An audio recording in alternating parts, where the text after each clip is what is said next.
That's the problem with sometimes being in the studio, is that I can sit here and overanalyze and go back on things so much, and I really have to stop myself.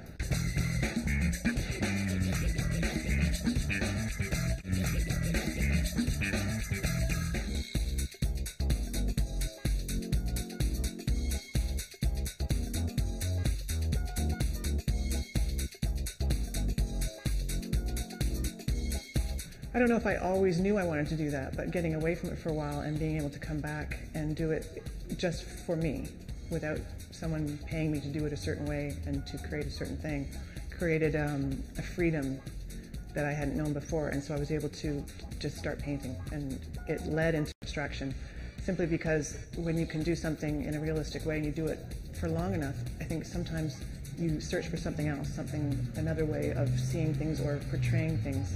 And that's where I went, into a different way of expressing myself. And sculpture came into that too.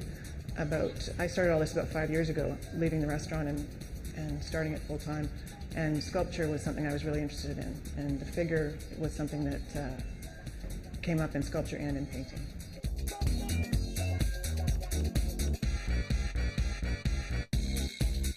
I love working from the model. I love just the challenge of getting the figure. The figure is really, really amazing, and I think it's endless possibilities of looking at it and describing it.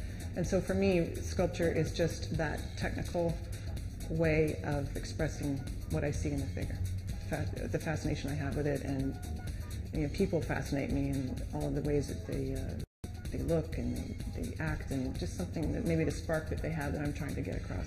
So I'm very comfortable working from the figure, but I try and force myself to be bolder, to be gutsier, to try and see something in a new way that I haven't said before. And hopefully people will see that in my work, that it's evolving and changing, and I challenge myself. But yeah, the figure is where it starts, and it changes a lot from there. And to me, it's more challenging, actually, the abstract, than doing something realistically, because it's gone beyond looking like something. It now has a life of its own.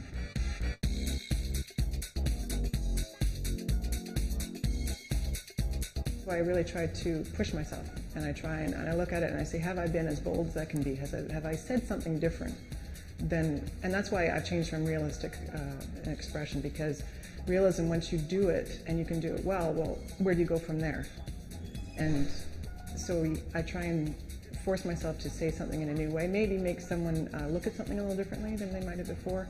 And certainly it's a very personal process. Artists are very hard on themselves, I think. They're very critical of themselves because they're involved in the process, and they're really just caught up in it. But sometimes if you leave a work for a number of months, you come back and you go, that's not so bad. I was really hard on myself, and it's pretty good. And that's the problem with sometimes being in the studio, is that I can sit here and overanalyze and go back on things so much, and I really have to stop myself. Because, and every artist talks about this all the time, it's like, when do you know when you're finished? And it's like, sometimes you just don't, but sometimes you just have to stop. And it is what it is, and maybe your challenge at that moment is over, and you have to move on to the next painting, and maybe continue it. But sometimes you do know when it's over, and you know, okay, I'm just going to stop now, I have to just stop.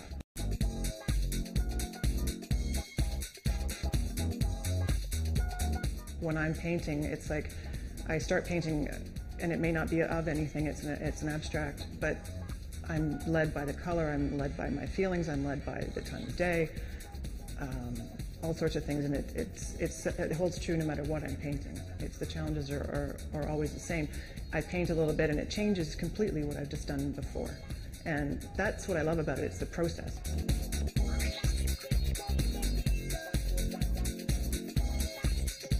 I think it's going to be really interesting for people to come and see the building who may have not have been in here before, just to see it as an artist studio, but also to see it as, everyone's seen O'Malley's and they've seen the building, and maybe they haven't been inside, so it's going to be really interesting for people to come up here. And I think they'll get a kick out of seeing artists at work in their spaces. And there's not just this building, of course, there's quite a few around Brampton.